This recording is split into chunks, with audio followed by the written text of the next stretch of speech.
감사합니다. 오늘 이렇게 어렵고 힘든 세상살이 속에서 또 아버지 하나님 환절기를 맞았습니다. 그러나 이 환절기를 거쳐서 우리가 지난 기나긴 추운 겨울을 지나고 새로운 봄을 맞게 됨을 깨닫게 됩니다. 하나님 아버지, 우리 심령이 새롭게 하여 주시고 하나님의 영광을 위하여 귀하게 쓰임받는 주의 자녀들이 되게 하여 주시옵소서.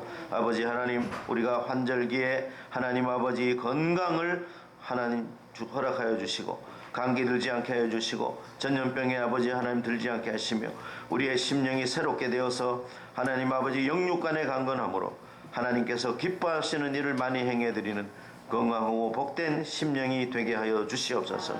예수님께서 제자들에게 말씀하신 이 산상수훈의 복된 말씀이 천국의 말씀, 능력의 말씀, 생명의 말씀으로 우리 심령에 역사하게 하여 주시옵소서. 하나님 예배를 기뻐 받아 주시기를 원합니다. 이 나라의 민족을 불쌍히 여겨 주시기를 원합니다. 우리의 심령이 새롭게 되기를 원합니다. 하나님의 사역자와 선교사들과 주의 종들과 목회자들이 하나님 앞에 바로 서기를 원합니다. 하나님 아버지, 우리 심령의 새봄을 허락하여 주시옵소서. 예수님 이름으로 기도합나이다. 아멘. 감사합니다. 제가 전에 비염이 좀 있었는데 용각산 포르테인가요? 그게 좋다 그래서 먹었는데 목소리가 갑자기 이렇게 헬륨가스 먹은 것처럼 됐어요. PCR 검사해서 음성이고 코로나 백신 다 맞았습니다. 걱정 안 해도 됩니다. 자, 오늘 마태복음 5장 1절부터 16절 말씀 너무나 많이 듣고 너무나 많이 귀에 박히고 너무나 우리 속에 임박힌 말씀입니다. 또 당연히 우리는 그렇게 될 줄로 알고 또 그렇게 아는 지식으로 지나쳤던 그런 말씀입니다. 오늘 예수님께서는 이 5장의 말씀을 통해서 천국의 복음을 말씀하고 계십니다. 천국에 들어갈 사람은 누구냐? 예수님의 눈길은 이 천국에 맞추어져 있습니다. 복음에 맞추어져 있습니다. 그런데 우리 예수 믿는 사람들이나 사역자들이나 목회자들은 이 복음의 포커스가 어디에 맞춰져 있냐면 복에 맞춰져 있다는 것이죠. 그래서 예수님의 시각과 우리 시각의 차이점이 바로 하늘과 땅이라는 것을 구분시켜 줍니다. 그러므로 예수님은 진정한 하나님이요 진정한 인간으로 오셨다. 우리 인간은 피조물로 창조된 한계가 있는 사람이다 라는 것을 극명하게 보여주게 됩니다. 왜냐하면 예수님께서 제자들에게 이 8가지 복음을 말씀하셨는데 우리는 이 중에 하나도 못 지킵니다. 만약에 이 중에 하나라도 제대로 지켰다면 우리는 정말로 천국에 들어가고 복 있는 사람이 될 것이다 라고 예수님이 단언하셨기 때문입니다. 그러면 우리가 지키지 못하면 어떻게 해야 될까요? 우리는 하나님께 기도해야 됩니다. 우리가 이 복된 말씀, 천국 복음, 예수님의 산상수훈을 지킬 수 있도록 능력과 힘을 달라고 우리는 기도해야 될 것입니다. 하나의 일화를 소개하겠습니다. 영국의 WEC 국제복음선교회를 창립한 C.T. 스터드라는 선교사가 있었습니다. 이분은 영국 옥스포드 출신으로서 상당한 재벌가의 유명한 명문가에서 출생을 했습니다. 그런데 이 스터드 선교사가 예수를 믿게 되었고 복음을 접하게 되었습니다. 예수님을 영접하게 되면서 이 선교사님에게 어떤 말씀이 못이 박힌 것처럼 내리 위에 꽂혔냐 하면 부자 청년에게 예수님이 하신 그 말씀입니다. 너가 나를 쫓고자 한다면, 너가 제자로서 나를 따르고자 한다면 네가 가진 모든 것을 다 팔아서 가난한 자들에게 나누어 주고 나를 쫓아라. 성경에서는 그 부자 청년이 자기의 재물이 많음으로 근심하고 걱정하고 돌아갔다고 그랬어요. 그래서 예수님께서 부자가 천국에 들어가는 것이 옛날 성경 번역으로서는 약대, 낙타가 약대가 바늘기로 들어가는 것보다 어렵다라고 말씀하고 있습니다. 그런데 이 선교사님은 자기 재산을, 부모님이 주신 유산과 재산을 다 팔아가지고 중국과 아프리카에서 선교를 했습니다. 그때 이 선교사님이 내가 선교사로 외국에 나가겠다 하니까 모든 가족들이 반대했습니다. 그런데 이 선교사님이 이제 선교를 다 마치고 이제 천국에 가기 전에 이렇게 유언을 했습니다. 내가 모든 재산을 팔아서 천국 복음을 전하러 선교사로 나갔을 때 우리 모든 가족들이 반대를 했다. 그런데 나는 너무나도 기쁘다. 내가 가진 모든 것을 바쳐서 복음을 위해서 헌신했기 때문에 마침내 나는 천국에 들어가는 사람이 되었고 하나님의 영광을 보게 되었다. 이렇게 말하면서 소천을 했습니다. 지금도 그 WEC 국제복음선교회 영국의 옥스퍼드 그 선교회 사무실 지하에 내려가면은 이 먼지 쌓인 가방들이 이렇게 선반에 그 바닥에 가지런하게 수십 개의 가방이 진열되어 있다고 합니다. 뭐 저는 가보지는 않았지만 그렇게 누가 간증을 했기 때문에 믿습니다. 이 가방들은 선교사들이 선교지에 나가면서 내가 선교를 마치고 돌아와서 내가 이 가방을 가지고 돌아가서 여생을 보내겠다. 그렇게 준비해둔 가방이라는 거예요. 그런데 아직까지도 그 가방의 주인은 돌아오지 않았어요. 왜 그럴까? 이 선교사들은 그 선교지에서 풍토병이나 아니면은 질병이나 자기의 어떤 그 여러 가지 상황들로 인해서 그곳에 뼈를 묻었기 때문에 본국에 돌아오지 못한 거예요. 그렇습니다. 우리는 이 세상에 나그네로 살아가고 있습니다. 그래서 저는 그 가방들을 생각하면서 저의 가방에 무엇이 들어있나 이렇게 봤습니다. 예전에 저의 가방 속에는 뭐가 들어있었을까요? 여러 가지 짭, 여러 가지 스케줄, 빽빽한 스케줄, 오늘 이거 하고 내일 저거 하고 여하튼 뭐 여러 가지 스케줄, 그죠? 그런 게 있었죠. 목회 사역과 선교 사역과 뭐 교도소 스케줄, 그다음에 선교 후원자들을 관리하는 것, 선교회 관리하는 예배, 기도회, 그다음에 뭐 영치금 지급, 편지 상담, 세례자 교육, 뭐 이런 여러 가지 그 사역에 대한 것들이 빽빽하게 있었다는 거예요. 그런데 제가 하나 깨달은 점은 뭐냐 하면 너무나 분주했다는 거예요. 제가 너무나 분주했다는 거예요.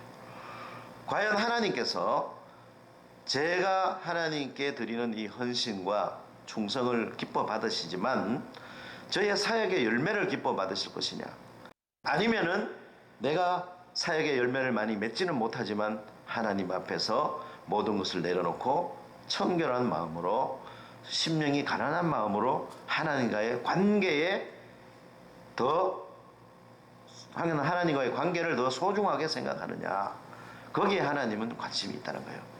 하나님은 우리의 선교의 열매나 우리의 사역의 열매보다는, 결과보다는 우리가 하나님의 자녀로, 예수님의 자녀로, 또 하나님께 접붙임을 받아서 있느냐 하는 것이죠. 하나님 앞에 우리가 바로 서 있느냐 하는 그런 면전신앙을 하나님은 귀하게 보신다는 거예요. 내가 가진 것을 다 팔아서 가난한 심령으로 선교지에 나갔던 우리 스터드 선교사님처럼 우리 모두 선교사로서, 목회자로서 하나님 앞에 서 있습니다. 또 우리는 유학생 선교도 하고, 또 교도소 선교도 하고, 또 일반 목회도 하고, 특수 선교도 하고, 여러 가지 선교를 하고 있습니다. 우리들에게 예수님이 하시는 말씀은 선교를 하고 목회를 하고 열심히 하고 있지만 너희들은 심령이 더욱 가난한 사람이 되어야 된다 라고 말씀하고 있습니다. 그래서 제가 아까 가방 말씀드렸는데 요즘에 제 가방을 보니까 많이 이렇게 간소화됐어요. 심플해졌습니다. 첫째로 성경책 하나 하고 두 번째는 여러 가지 기도 제목이 적힌 기도 수첩. 그 다음에 헌금 봉투 4-5개. 그 중에 가장 오래된 낡은 봉투는 이제 구제 헌금 봉투. 그리고 또 사람들에게 나누어줄 마스크와 소독약 조금. 이거 전부입니다. 그 다음에 사형리 전도지. 그게 다였어요. 예전에 저와 지금의 저는 이 산상수훈의 은혜를 받기 전과 은혜를 받은 후로 나누게 됩니다. 저 역시 신학교 다닐 때부터 어릴 때부터 목사님을 통해서 교수님들을 통해서 이 산상수훈을 많이 설교로 들었습니다. 또 많이 읽었습니다. 그런데 제가 이 말씀을 정말로 깨닫고 실천하기 전까지는 이 말씀이 제게 은혜의 말씀, 능력의 말씀이 되지 않았다는 거예요. 오늘날 한국교회의 목회자와 사역자들과 성도들의 문제점은 바로 여기에 있습니다. 이 말씀이 나의 심령에 들어와서 신비에 심겨지지 않았다는 데서 한국교회에 함몰되어가는 문제가 있다는 거예요. 한국교회는 선교 100년사에 세상 사람들이 깜짝 놀랄 만한 그런 부흥의 역사를 자랑하고 있습니다. 미국의 신학교에서도 한국 목회자들 유학생들이 너무 많기 때문에 기도를 이렇게 한다는 거예요.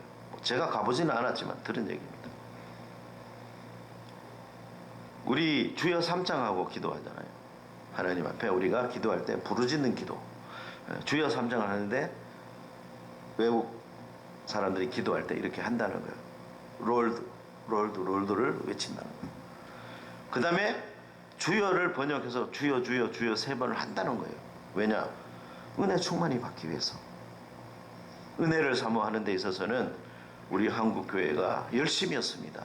세계교회 인정을 받았습니다. 지금도 세계 10대 교회 중에 3분의 2 이상이 한국에 있습니다. 세계에서 열성적인 신앙은 둘째가라면 서러워할 그런 신앙의 열정들이 우리 한국교회에 있습니다. 그러나 그러한 열정 이면에 우리는 하나님 앞에서 가난한 심령으로 서는 목회자와 성도들이 많지 않았기 때문에 한국교회가 쇠퇴의 일로를 걷고 있다 해도 과언이 아니다. 그런 말씀들을 신학자와 성경학자들이 하는 것을 듣게 됩니다. 그러면 우리가 심령이 가난한 것은 무엇인가? 우리 한국교회의 번영신학, 기복주의 신앙에서 탈피하는 겁니다. 나의 심령이 가난할 때 마음에 예수님을 모시는 여백이 생긴다는 거죠. 결국 이것은 여백의 신학입니다. 세상적인 나의 야망이나 신분 상승이나 아니면 나의 욕망들을 마음속에서 내려놓고 정말로 깨끗한 마음으로 하나님 앞에 서는 것. 그것을 예수님은 심령이 가난한 사람이다 라고 말하고 있습니다. 가난한 것을 누가 좋아하겠습니까?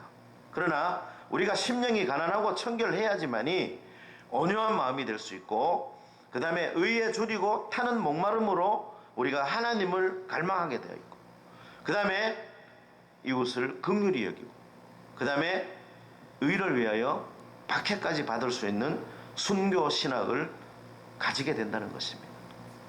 우리 사랑의 원자탄 손영원 목사님 보면은 이분이 사랑을 실천했잖아요. 하나님의 긍휼인 헤세드 사랑을 실천했습니다. 제가 애양원 교회도 가보고 순천에 거기 손영원 목사님 순교자 박물관에 가보니까 기념관에 가보니까 하나님께 손영원 목사님이 큰 아들 동신 작은 아들 동인이 죽고 나서 바친 이런 감사 헌금 봉투 하나가 이렇게 누렇게 색이 바른 채 이렇게 있었어요. 이 감사 헌금 봉투에 뭐라고 써 있었냐면 천국 유학 보내려고 했던 내 아들 하나님께서 미국 유학 보내려고 했던 내 아들 하나님께서 천국 유학을 미리 가게 하시니 감사합니다. 너무나 어릴 때 학생 때 죽었으니까 한나들이 순교자의 제물로 바쳐줘도 감사한데 두 아들까지 하나님께 순교자의 제물로 바쳐지니 감사합니다. 그런 감사를 했다는 거예요.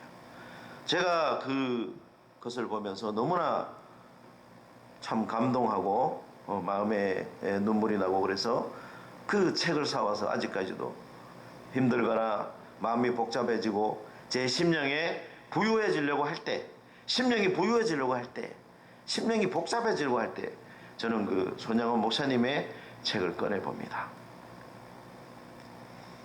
여러분들 가방에는, 지금 가지고 있는 가방에 뭐가 들어있습니까? 돈이 들어있습니까? 아니면은 복권이 들어있습니까? 아니면은 내가 해야 될 버킷리스트가 들어있습니까? 심령이 가난한 사람의 가방에는 성경책과 또 긍휼히 여기는 그런 마음들, 실천하는 신앙의 좌표들이 들어있다는 거예요. 우리 가방 속에 돈이 들어있어야 됩니다. 가난하고 불쌍하고 병든 사람들, 예수님을 본받아서 도와주기 위해서. 그래서 저는 긍휼히 여기는 자는 복이 있다 그래서 제가 항상 하나님께 말씀드린 게 있어요. 기도할 때마다 맨 첫 번째, 하나님, 저는 죄인입니다. 잘 믿으려고 해도 잘 안 돼요. 그런데 저를 그저 불쌍히 여겨주시고 제게 은혜 베풀어 주시기 바랍니다. 그런데 하나님이 자꾸 이런 마음 주시는 거예요. 너는 왜 나에게 자꾸 긍휼히 여겨달라고, 불쌍히 여겨달라고만 하느냐, 네가 남을 불쌍히 여겨봤느냐, 이런 마음을 자꾸 주시는 거예요. 그래서 제가 실천하자. 그래서 한 10년 전부터, 그러면 내가 무엇을 할까? 하나님, 제가 무엇을 해야 됩니까? 정말로 기도 제목이 그거였습니다. 하나님, 제가 뭘 해야 됩니까? 제가 목회자가 되고 신학교 가서 목회자가 되었는데 뭘 해야 됩니까? 목회자가 되었으니까 당연히 뭐 개척하고 교회가 목회하고 그거 당연한 얘기지만, 그래도 물어봤어요. 기도로. 몇 년 동안. 그런데 하나님께서 저에게 주시는 마음은 긍휼히 여기는 마음에 대해서 마음을 많이 주셨어요. 그래서 제가 교도소 선교를 시작했습니다. 근데 이 교도소 선교를 시작하면서 그냥 저는 제 마음으로 했는데 성경에 보니까 이 교도소 선교가 긍휼히 여기는 마음이었더라고요. 또 예수님이 직접 말씀하셔서 명령하신 복음 전도였어요. 단만에 가서 보았느니라, 옥에 와서 보았느니라. 우리가 감옥에 찾아가서 복음을 전하고 떡을 갖다 주고 영치금을 주고 상담하고 그들을 위로하고 눈물을 닦아주고 권면하고 복음을 전하는 것이 결국은 긍휼히 여기는 마음이고, 이 긍휼히 여기는 자는 하나님께 긍휼히 여김을 받는다는 거예요. 그러니까 천국 복음과 하나님께서 주시는 복은 공짜가 없다는 거예요. 거기에 오랜 기간의 연단과 오랜 기간의 신앙 훈련과 나의 믿음의 헌신과 충성과 봉사가 따라야 된다는 것이죠. 우리 한국교회는 잘못된 칭의론에 빠져서 교회가 쇠퇴됐습니다. 예수 믿으면 구원받고 천국 간다. 예수 믿으면 복만 받는다. 성경은 그렇게 말하고 있지 않습니다. 너희가 나를 따르려면 십자가를 지고 자기를 부인하고 나를 따르라. 예수를 믿는 사람, 십자가를 지고 가는 사람에게는 고난이 따른다고 그랬습니다. 그러므로 십자가는 고난의 신학인 것입니다. 십자가를 지고 따르는 것은 번영의 신학이 아닙니다. 그러므로 한국교회는 이 번영의 신학을 물리치고 기복주의적인 신학을 물리치고 이제는 정말로 십자가 신학, 긍휼의 신학, 애통의 신학을 정립해야 될 것입니다. 저는 이 산상수훈에서 가장 은혜를 받은 것이, 첫째로 긍휼히 여기는 자는 복이 있다. 너가 긍휼히 여김을 받을 것이다. 두 번째는 애통의 신학입니다. 저는 오늘 두 가지만 가지고 말씀드리고자 합니다. 우리 한국교회가 이렇게 된 연유는 애통의 신학이 없었기 때문입니다. 애통의 신학이 있었습니다, 처음에는. 그러나 애통의 신학이 점점 없어졌습니다. 지금 우리 사람들이 자기 자신을 위해서, 한국교회를 위해서, 또 우리 나라를 위해서, 이 사회를 위해서, 또 전쟁이 일어난 러시아와 우크라이나를 위해서, 중국 사람들을 위해서, 북한의 지하교회 성도들을 위해서, 중국과 러시아의 지하교회 성도들을 위해서, 박해받는 사람들을 위해서, 가난하고 불쌍하고 병들고 눈물 흘리는 사람들을 위해서, 감옥에 있는 사람들을 위해서, 외국에서 우리나라에 와서 착취당하는 외국인들을 위해서 정말로 애통하는 마음을 가지고 예수님처럼 눈물을 흘려내는 것입니다. 이 애통의 신학은 예수님의 신학입니다. 예수님께서 예루살렘 성을 바라보면서 우셨고, 나사로가 죽은 것을 보시면서 우셨고, 예수님도 우셨습니다. 우리는 눈물을 부끄러워하면 안 됩니다. 제가 그 교정시설에 가서 예배 드릴 때 회개 기도를 분명히 합니다. 같이 회개 기도를 하는데 이 친구들은 눈물이 나와도 울지를 않아. 옆에 사람 눈치를 보면서. 제가 얘기합니다. 여러분, 울고 싶으면 마음대로 우세요. 우는 것도 하나님의 은혜입니다. 울어야 여러분 눈물이 정화가 되고, 울어야 우리 죄가 씻겨나가고, 울어야 예수님이 우리에게 은혜를 주십니다. 그러면 이 친구들이 어떻게 하냐면 나중에 그러고 이제 눈물 닦고 이렇게 하는 걸 많이 봤어요. 우는 거 여러분 참 창피합니다. 그러나 우리 한국교회에서 회복해야 될 것은 바로 애통의 신학이다. 눈물이 회복돼야 됩니다. 오늘 한국교회에 제가 어릴 때 봤던 새벽기도에 눈물이 없습니다. 금요철야 기도에 눈물이 없습니다.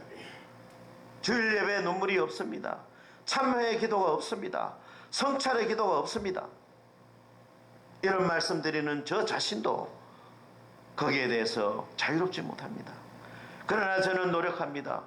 제가 이 설교문을 작성을 하고 기도를 하고 준비를 하면서 너는 그렇게 하지 않는데 남에게 너는 말을 하느라는 주님의 책망스러운 음성이 들려서 실천했습니다. 새벽기도 끝나고 20분 동안 성찰의 기도를 무조건 한다. 핸드폰 금식을, SNS 금식을 9시까지 한다. 밤 10시 이후에는 SNS를 하지 않겠다.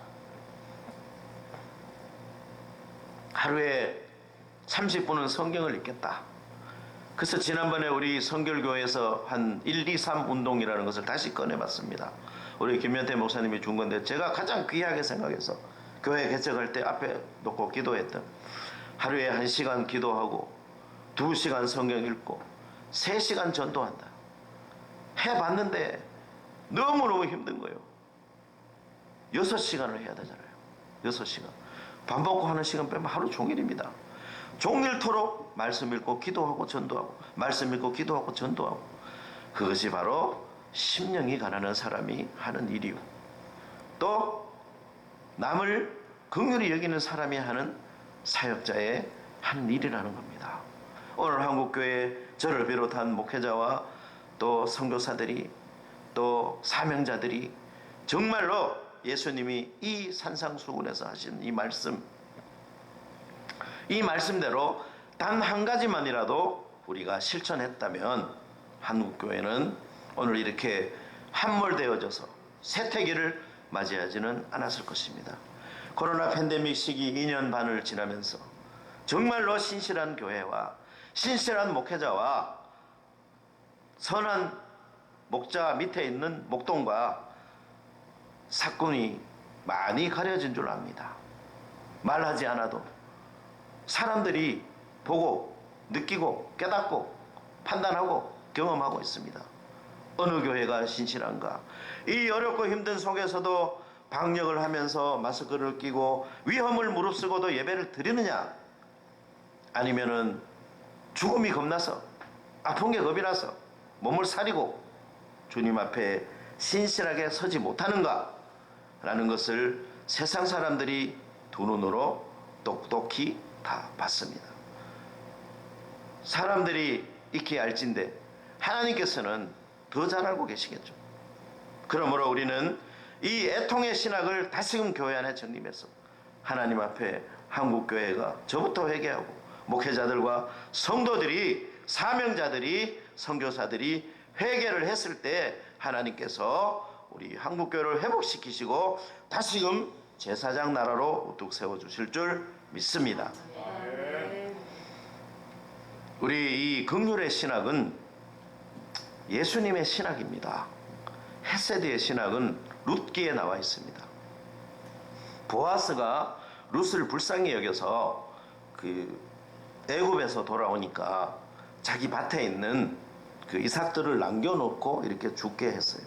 그래서 먹을 것이 있게 하고 팔아서 쓰게 하고 그렇게 하고 결국은 자기가 이방 여인 룻과 결혼을 해서 예수님의 대를 이어가는 자녀를 낳게 됩니다. 이 보아스는 신약에 오실 예수님의 표상입니다. 예표입니다. 이 보아스가 룻에게 긍휼을 베푼 것, 그것이 바로 하나님이 죄인된 우리에게 베푸신 긍휼의 신학이라는 것입니다. 헤세드의 신학이라는 것입니다. 오늘 한국교회에 이 헤세드의 신학이 다시금 재정립된다면 우리는 가난하고 불쌍하고 병든 사람들에게 찾아가서 복음을 전하고 눈물 흘리는 사람들의 눈물을 닦아주고 또 절망하고 낙심해서 하나님을 떠난 사람들에게 찾아가서 예수 믿으라고 복음을 전하는, 주님께로 인도하는 그런 복된 사명자의 사역들이 불릴듯이 일어나게 될 것입니다. 그러므로 우리는 평양 대붕 운동회처럼 회개 운동이 일어나야 될 줄 믿습니다. 미스바의 기도 운동을 우리는 기억합니다. 미스바에서 사무엘이 사람들을 모아놓고 백성들을 모아놓고 성경을 읽고 하루 종일 회개 기도를 했을 때에 하나님께서 블레셋을 물려쳐 주시고 사무엘이 사는 기간 동안에 그 나라를 지켜줬다는 거예요. 우리 예수 믿는 사람들이 이 사무엘처럼 파수꾼으로서, 에스겔처럼 영혼의 파수꾼으로서 나라를 지키고 백성들을 지키고 안 믿는 사람들을 지키고 정치가들을 지켜주고 할 때에 하나님께서 이 나라를 통치하시고 하나님을 두려워하는 정치가, 하나님을 두려워하는 지도자, 하나님을 잘 믿는 지도자들을 세워서 우리나라 다시 한번 하나님 앞에 바로 서고 세계에서 제일 가는 복음 전도를 많이 하는 선교사를 많이 파송하는 그런 복된 나라, 영광된 나라, 그런 나라로 세워주실 줄 믿습니다. 세계 10등이라는 그런 신기루에 취해서 허황된 모래성에 취해서 우리 백성들이 너무나도 호의호식하고 하나님을 멀리하고 살았기 때문에 하나님께서는 우리에게 깨닫게 하시느라고 이렇게 여러 가지 징계를 주시려 합니다. 심령이 가난한 사람들은 디모데 후서에 바울이 디모데에게 권면한 이 권면의 말씀을 기억하고 듣고 실천하는 사람이다 라고 저는 말씀드리고 싶습니다. 말세의 사람들은 심령이 가난하지 않습니다. 말세의 사람들은 심령의 부자입니다. 애통의 신학도 없습니다. 그들에게는 남을 긍휼히 여기는 마음도 없습니다. 여기 디모데후서 3장을 보면 말세의 사람들의 징조에 대해서, 말세의 사람들의 성향에 대해서 세 가지로 특징을 들고 있습니다. 첫째, 그들은 자기 자신을 사랑한다. 우리 코로나 팬데믹 시대에 예수 믿는 사람들이나 안 믿는 사람들이나 우리는 코로나를 겁을 내서, 전염을 겁을 내서 사람들과의 거리 두기를 했습니다. 사람들과의 거리 두기를 하면서 성도 간의 마음도 멀어지고, 목회자와 성도 간의 마음도 멀어지고, 교회 간의 유대도 끊어지고, 인프라는 없어지고, 예수 믿는 사람과 안 믿는 사람들의 거리도 멀어지고, 그렇게 마음의 거리가 멀어졌습니다. 그것은 결국 사람들이 말세의 징조처럼 자기를 사랑하기 때문에 그렇다는 거예요. 내 건강이 최고다, 내가 잘 사는 게 최고다, 내가 건강하고 장수하고 부귀영화를 누려야지만이 다른 사람을 내가 도와줄 수도 있다라는 그런 자기중심적인 신앙이요, 자기중심적인 신학에 치우쳐서 그렇다는 거예요. 두 번째는 돈을 사랑한다는 것입니다. 돈이 필요합니다. 그러나 하나님보다 돈을 더 사랑한다면 그것은 우리는 죄를 짓는 것이 되는 것입니다. 너희가 하나님과 재물을 겸하여 섬기지 못한다. 성경은 분명히 우리에게 말씀하고 있습니다. 세 번째로 말세의 사람들은 선한 것을 좋아하지 않습니다. 지금 사람들이 얼마나 악합니까? 길 가다 사람 봤다고 죽이고, 술을 먹다가 옆 사람들이 봤다고 막 두들겨 패고, 보험금 때문에 어떤 가족들을 또 이렇게 죽여서 사형을 받고 무기징역을 받아서 복역하는 사람들 우리는 매스컴에서 왕왕 보게 됩니다. 왜 그렇게 됐을까요? 사람들이 선한 것을 좋아하지 않기 때문에 그렇습니다. 그 다음에 경건의 모양은 있으나 경건의 능력은 부인하는 것이다. 우리 한국 사람들, 한국교회 성도들 이 말씀을 깊이 생각해 봐야 됩니다. 우리는 하나님을 믿습니다. 주일 예배를 드립니다. 헌금을 드립니다. 선교합니다. 전도합니다. 긍휼히 여깁니다. 물건도 나누어 줍니다. 그러나 우리 속에 정말로 참된 경건이 있느냐? 정말로 우리가 바울이 디모데에게 말씀하신 것처럼 경건에 이르는 연습을 하라고 한 것처럼 우리가 날마다 경건에 이르는 연습을 하고 있는지 스스로 가슴에 손을 얹고 저부터 생각을 해봐야 되겠습니다. 경건의 모양은 있다. 그렇습니다. 남들이 볼 때는 예수를 믿고 성경 읽고 교회를 다니고 천사 같은데 사회에 가서 신앙생활을 하는 사람들이 하는 행동을 보면 빛과 소금의 역할을 하지 못하는 거예요. 오히려 안 믿는 사람들보다 더 못한 행동을 하는 사람들이 많이 있습니다. 제가 상담했던 어떤 무기수 장기수는 이렇게 말했습니다.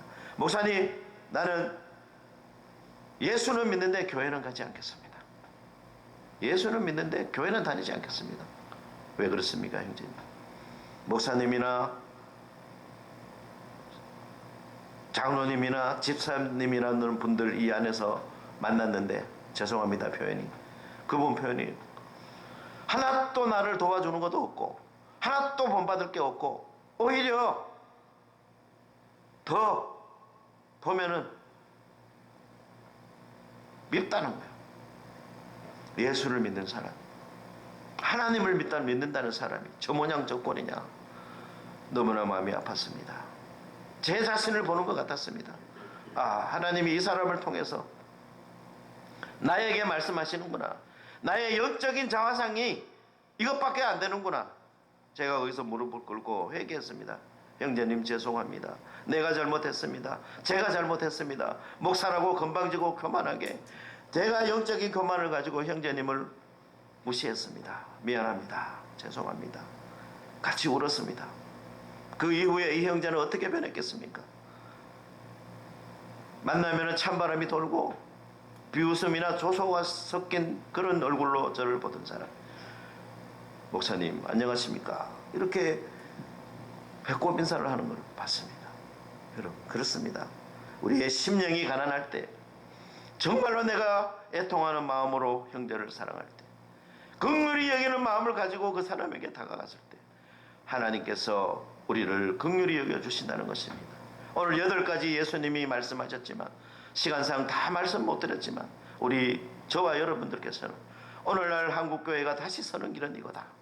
나와 우리 형제들과 우리 가족들과 영적인 가족들과 목회자와 선교사가 사명자가 사는 길은 이것이다.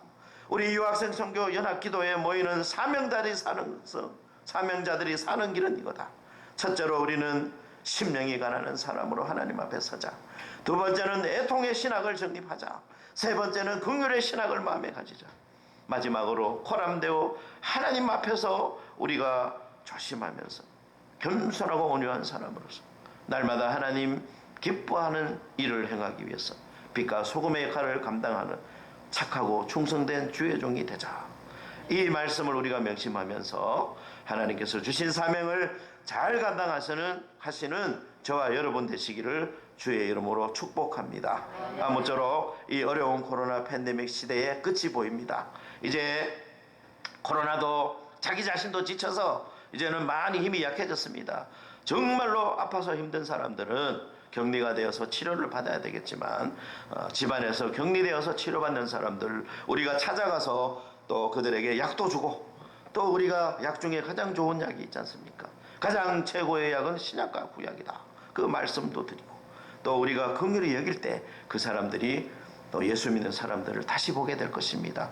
우리가 안 믿는 사람들은 똑같이 막 사람들이 기침하고 막 뭐라 할까 막 열나고 이렇게 할 때 에이 저리가 이렇게 피하면 그 사람들도 예수 믿는 사람 피하게 될 것입니다. 그러나 우리가 긍휼히 여기는 마음으로 하나님께 기도하고, 내가 평소에 건강하고 음식 잘 먹고 건강하게 규칙 생활하고 면역이 생겼을 때 마스크 끼고 그 사람에게 위로와 권면의 말씀을 전했을 때, 복음을 전했을 때 그 사람에게 얼마나 위로의 말씀이 되겠습니까? 제가 격리되어 있는 제 친구가 하는 얘기 들었습니다. 뭐가 가장 힘드느냐? 격리되어서 있을 때 뭐가 가장 힘드느냐? 외로운 거야. 혼자 있는 거예요. 가족들을 볼 수 없다는 거예요. 그럴 때 우리가 전화 한 통이라도 걸어서 얼마나 힘드냐고, 내 기도하고 있다고, 우리 형제가, 우리 자매가 하나님께 기도하니까 의사 예수님이 치료해 주실 거라고, 얼마나 그 사람들이 두렵고 떨리고 힘들겠습니까? 그러한 사람들이 우리가 긍휼히 여기는 마음으로, 또 우리들의 죄 때문에 그렇다고 그런 애통하는 마음으로 우리 죄를 회개하면서 그 형제들에게 복음을 전하고 위로와 권면했을 때 그 형제들의 마음이 감동이 되어서 예수를 믿게 된다는 것이죠. 오늘 우리 한국교회가 60년대, 70년대, 80년대는 세상을 선도하는 교회가 되었습니다. 빛과 소금이 되었습니다. 2000년대 들어와서 우리 한국교회는 세상의 빛과 소금이 되지 못했습니다. 소금은 맛을 잃었고 빛은 그 빛을 잃어서 십자가의 불빛조차도 희미해져가는 그런 2022년도를 맞고 말았습니다. 사랑하시는 여러분, 아무쪼록 우리는 이 시대의 징조를 잘 분별하고 영적인 기상도를 잘 분별해서 마지막 시대에 주님이 귀하게 쓰시는 복된 주님의 종들로 사명자로 세워지기를 주의 이름으로 축복합니다. 그 사명자로 바로 세워지고 주님께 착하고 충성된 종으로 인정받는 길은 말씀과 기도밖에 없습니다. 말씀 묵상하고 날마다 기도하고 사랑의 실천을 할 때에 주님께서 우리를 인정해 주실 줄 믿습니다. 이러한 예수님이 인정해 주시는 그러한 복이 여러분들 임하시기를 주의 이름으로 축복합니다. 하나님 감사합니다. 부족한 종이 주의 말씀을 대언하였습니다. 잘못한 거 많습니다. 모르는 것도 많이 있습니다. 성령 하나님이 친히 조명해 주시고 지도하여 주시고 깨닫게 하여 주시옵소서. 우리의 심령이 새롭게 되기를 원합니다. 우리의 심령이 가난하게 되기를 원합니다. 긍휼히 여기는 사람이 되기를 원합니다. 하나님 앞에 바로 서기 원합니다. 그래서 우리가 천국 백성으로서 믿지 않은 사람들에게 빛과 소금이 되며 하나님의 은혜의 복음을 전하는 복된 사명자가 되기를 원합니다. 주여 우리를 그렇게 세워 주시옵소서. 주여 우리를 사용하여 주시옵소서. 하나님 아버지, 우리에게 성령 충만, 은혜 충만, 권능 충만해 주시고 이 말세의 시대에 하나님의 영광을 위하여 귀하게 쓰임받는 주의 종들 다 되게 하여 주시옵소서. 무엇보다도 우리 사명자들, 사역자들, 주의 종들, 선교사들 아버지 하나님 건강 주시고 힘 주시고 영육간의 강건함을 주시고 우리가 해야 될 일을 깨닫게 하시고 날마다 실천하여서 믿음과 성령의 충만한 사람으로 거듭나게 하여 주시옵소서. 예수님 이름으로 기도합나이다.